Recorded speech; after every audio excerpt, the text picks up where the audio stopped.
If you were to go to the internet and just type in obedience training, you know what you'd find? I mean, for me at least, the entire first page was all about dogs. I mean, it didn't have anything about cats. It didn't have anything about children. It didn't have anything about spousal obedience. I mean, none of that stuff. But instead, it had doggy daycare. It had doggy kindergarten. It had the complete dog, the whole dog training. It's amazing how dogs seem to need training, but do others need obedience training? Are they the only species that need obedience training? Well, I think that we would all agree that's not true. At least for me growing up, I knew that my parents spent time and energy and were very intentional in teaching me to be obedient to the house rules, obedient to, traffic laws, high school principles, and so on and so forth. Why is that? Well, because we can allow our emotions to dictate our desire to be obedient or not obedient. We allow our appetites to dictate if we choose to be obedient or not obedient. But something that I learned in sports was you cannot allow another person's flagrant foul to get you emotionally caught up in getting vengeance and trying to get them back. So cheap shots does not equal cheap shots back.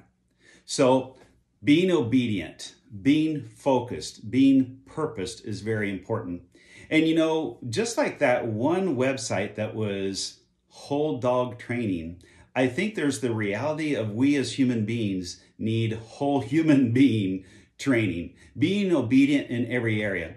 Well, it's intriguing to me that in 1 Samuel 15:22, it says this, "But Samuel replied, 'Does the Lord delight in burnt offerings and sacrifices as much as in obeying the voice of the Lord?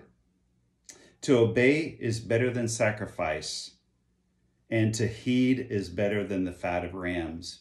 What is that scripture telling us? We can present sacrifices, we can present offerings at church, or, we can help our neighbor a little bit here and there. But all of those can be a cover-up for where our heart really is. If you go back to the Old Testament, there was a man and woman called Adam and Eve who had two sons, Cain and Abel. And Cain was the farmer of the group. He did grains, and Abel was the herder, and he had flocks. Well, Abel presented a sacrifice to the Lord of his best lamb. Well, Cain presented just a sacrifice of some of his grain.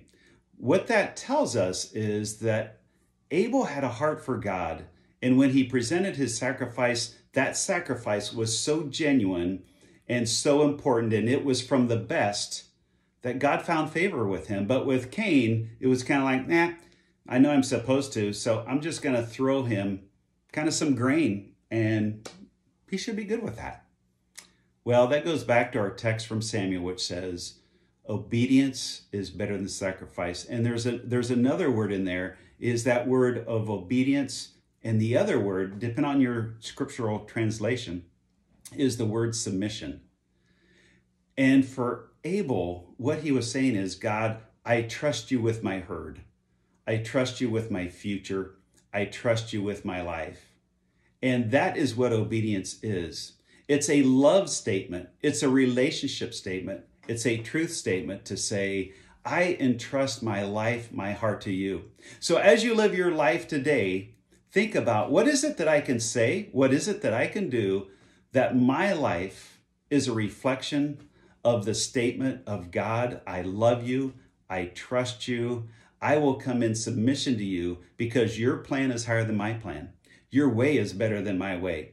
And rather than live based out of my emotions or out of what I believe is best, my mindset, I choose to obey you and live for you. So God bless you and have a good day as you process this and think about, what does it look like in your life to just follow God and trust him with everything?